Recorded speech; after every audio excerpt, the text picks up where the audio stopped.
कांग्रेस का हाथ आतंकियों के साथ। कांग्रेस का दायां हाथ था आतंकी अजहर। कांग्रेस का हाथ हमेशा आतंकियों का साथ देता आया है।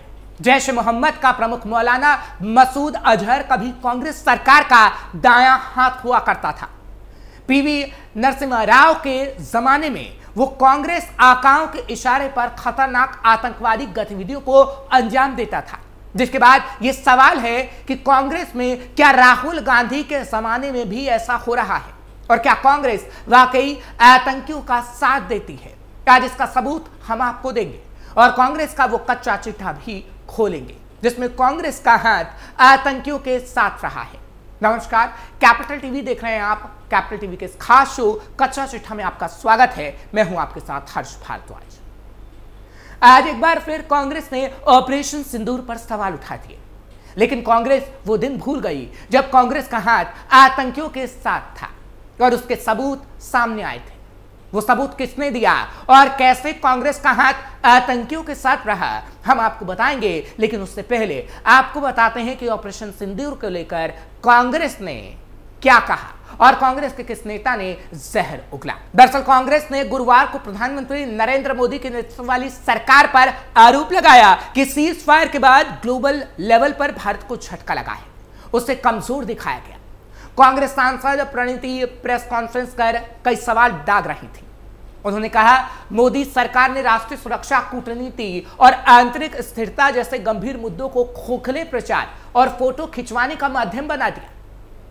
ऑपरेशन सिंदूर के बाद पीएम मोदी का ध्यान सिर्फ प्रचार और आत्म प्रशंसा पर रहा है, लेकिन देश की जनता को जवाब चाहिए। पहलगाम आतंकी हमले में हमारे देश के 26 निर्दोष लोगों ने अपनी जान गंवा दी। वहीं उसके बाद ऑपरेशन सिंदूर में हमारे बहादुर सैनिक की शहादत हुई। इतना सब होने के बाद देश आज तक इंतजार कर रहा है कि वो 4 आतंकी कहां हैं जिन्होंने हमारे 26 लोगों की हत्या कर दी। कांग्रेस सांसद ने कहा, अमेरिका के राष्ट्रपति ट्रंप ने कहा कि उन्होंने व्यापारिक दबाव डालकर सीज फायर करवाया। क्या भारत सरकार को इस बारे में पहले से पता था? मोदी सरकार इस अपमानजनक दावे पर आज तक चुप क्यों है? उन्होंने आगे कहा, प्रधानमंत्री जवाबदेही से भाग नहीं सकते। जनता स्क्रिप्टेड भाषण नहीं बल्कि ईमानदार जवाब चाहती है।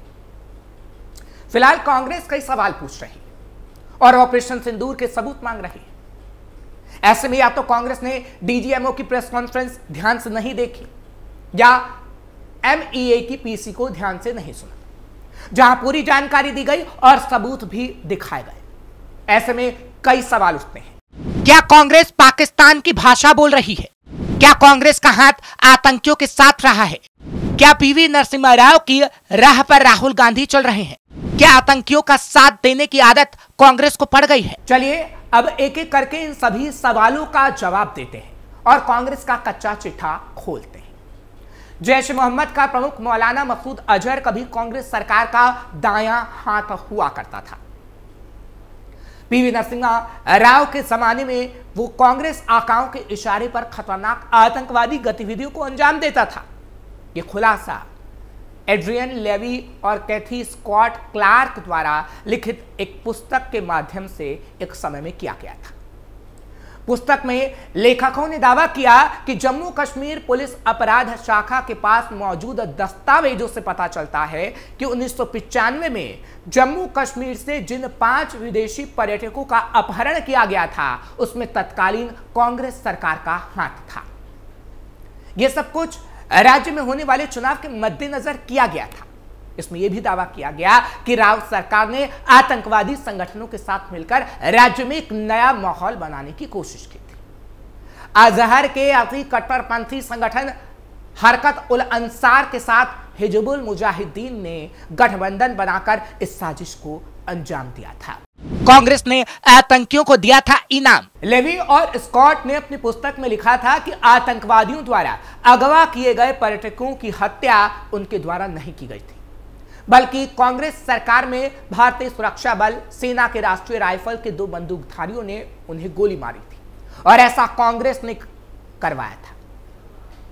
दिल्ली में बैठी कांग्रेस सरकार द्वारा इन सैनिकों की सरपरस्ती की गई और आतंकवादियों को इस काम का इनाम तक कांग्रेस ने दिया। लेवी ने कहा था कि अपहरण कांड कश्मीर में अलगाववादी आंदोलन के लिए एक महत्वपूर्ण मोड़ साबित हुआ था। वरिष्ठ अधिकारियों का हवाला देते हुए लेवी ने कहा था कि कांग्रेस सरकार में दिल्ली में बैठे किसी शख्स ने राजनीतिक फायदे के लिए इस तरह के अपहरण का पूरा नाटक रचा। इस प्रकरण में मुख्य भूमिका निभा रहे पुलिस महानिरीक्षक राजेंद्र टिक्कू आरोपों के चलते लंबी छुट्टी पर चले गए थे। क्राइम ब्रांच की फाइल में लिखा गया, आतंकवादी संगठन अल फरान ने नबी आजाद के नेतृत्व वाली आरआर और एसटीएफ की टीम को पर्यटकों को सौंप दिया था। 24 दिसंबर 1995 को उन्हें एक नया आदेश मिला। इसके बाद बंधकों को एकत्रित किया गया, यानी इकट्ठा किया गया और उन्हें बर्फ की पहाड़ियों पर ले जाया गया। उसके बाद वो हुआ जिसके बारे में किसी ने सोचा तक नहीं था। दक्षिण कश्मीर के गांव में सभी बंधकों के शव को दफना दिया गया। उस समय सबसे ज्यादा चौंकाने वाला वाकया यह हुआ कि नॉर्वे के एक पर्यटक के बारे में पता करने गई एक विदेशी महिला पर्यटक के साथ कांग्रेस सरकार में चंदनवाड़ी पोस्ट के आरआर शिविर में यौन उत्पीड़न किया गया। किताब में लिखा गया कांग्रेस का पूरा सच। इस किताब में दक्षिण कश्मीर के काजी निसार और मीरवाइस की हत्या पर भी प्रकाश डाला गया। ये दोनों एचयूए के एक स्थानीय कमांडर सिकंदर द्वारा काफी सम्मानित थे। कांग्रेस सरकार में इंटेलिजेंस ब्यूरो ने खेल किया। कांग्रेस सरकार में आईबी ने यह बात फैला दी कि निसार मस्जिद के पैसे चोरी करके सरकार के साथ मिलकर यह नया संगठन तैयार कर रहा है। इसी बीच वहां के बड़े आतंकी गुटों के बीच अनंतनाग में खूनी संघर्ष हुआ। इसमें मीरवाइज और निसार की मौत हो गई। किताब में किए गए खुलासे पर टिप्पणी करने से इनकार करते हुए जम्मू कश्मीर कांग्रेस के प्रमुख रहे प्रोफेसर सैफुद्दीन सोज ने कहा था कि इस वाक्य को भूल जाने की जरूरत है। इस समय कश्मीर की शांति की खातिर सामंजस्य बनाने की जरूरत पर बल दिया जाना चाहिए। बताते चले कि सोज ने 95 प्रकरण में मुख्य भूमिका निभाई थी। कांग्रेस के प्रमुख रहे प्रोफेसर सैफुद्दीन सोज ने कहा था, मुझे नहीं पता कि किताब के लेखक ने क्या लिखा है और ये कैसे संभव है कि सरकारी एजेंसियां आतंकवादी संगठनों के साथ मिलकर किसी काम को अंजाम दे सकती हैं। पर किताब ने कांग्रेस का हाथ आतंकवादियों के साथ होने के सबूत तक दिए थे। यानी ये कहा जा सकता है कि प्रधानमंत्री नरेंद्र मोदी के नेतृत्व में भारत ने ऑपरेशन सिंदूर चलाकर पहलगाम आतंकी हमले का बदला ले लिया। ऑपरेशन सिंदूर को लेकर भारत के सामरिक और रणनीतिक ताकत की दुनिया भर में प्रशंसा हो रही है, लेकिन कांग्रेस नेता पहलगाम हमले के बाद से ही देश विरोधी बयान दे रहे हैं। जहां तक कि पाकिस्तानी मीडिया में भी कांग्रेसी नेताओं का बयान काफी सुर्खियों में रहा है। लेकिन आज हमने कांग्रेस का पूरा कच्चा चिट्ठा खोल डाला कि कैसे ऑपरेशन सिंदूर पर सवाल उठाने वाली कांग्रेस खुद आतंकियों का साथ देती रही है, जिसका सबूत भी कच्चा चिट्ठा में हमने आपको दिखाया। जम्मू कश्मीर के पहलगाम में 22 अप्रैल को इस्लामी आतंकियों ने हिंदू पर्यटकों को चुन चुन कर मारा। लोगों का कहना था कि पाकिस्तान को ऐसा सबक सिखाया जाए कि वो हमेशा याद रखे। प्रधानमंत्री नरेंद्र मोदी ने साफ साफ कहा कि हमले की साजिश रचने वाले को उनकी कल्पना से बड़ी सजा मिलेगी और पीएम मोदी ने यह किया भी। और बीकानेर में एक बार फिर पीएम मोदी ने कहा, आतंकियों और आतंकियों की जमीन को मिट्टी में मिलाने का काम कर दिया गया है। जो सिंदूर मिटाने निकले थे,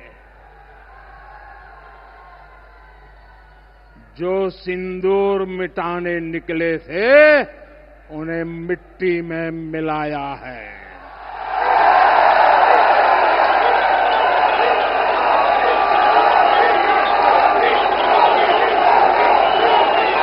जो हिंदुस्तान का लहू बहाते थे, जो हिंदुस्तान का लहू बहाते थे, आज कतरे कतरे का हिसाब चुकाया है।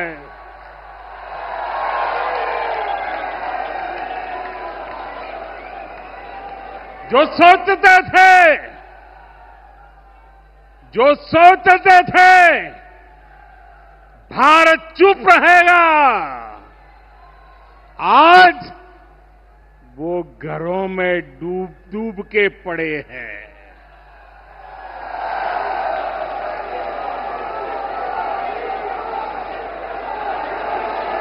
जो अपने हथियारों पर घमंड करते थे, जो अपने हथियारों पर घमंड करते थे, आज वो मलबे के ढेर में दबे हुए हैं।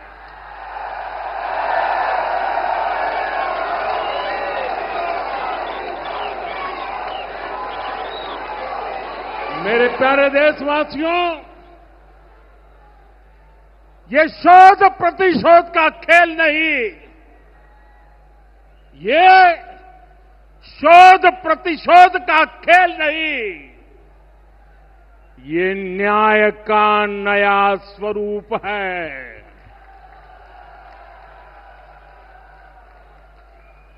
ये न्याय का नया स्वरूप है। ये ऑपरेशन सिंदूर है। तो सुना आपने किस तरह पाकिस्तानियों को करारा जवाब दिया गया और बताया भी गया है कि कैसे पाकिस्तान अब थर थर कांपता है। लेकिन यह सब कांग्रेस को नहीं दिखता, क्योंकि कांग्रेस का हाथ आतंकियों के साथ रहता है।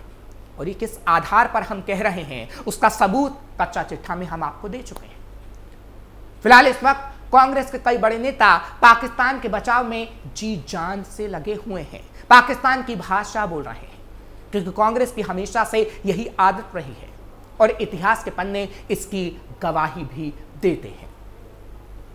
फिलहाल कैपिटल टीवी के इस खास जो कच्चा चिट्ठा में आज बस इतना ही। कल फिर आपसे मुलाकात होगी। खबर अच्छी लगी हो तो आप कमेंट सेक्शन में जरूर बताएं। खबर को लाइक शेयर करें। कैपिटल टीवी को सब्सक्राइब करना ना भूलें।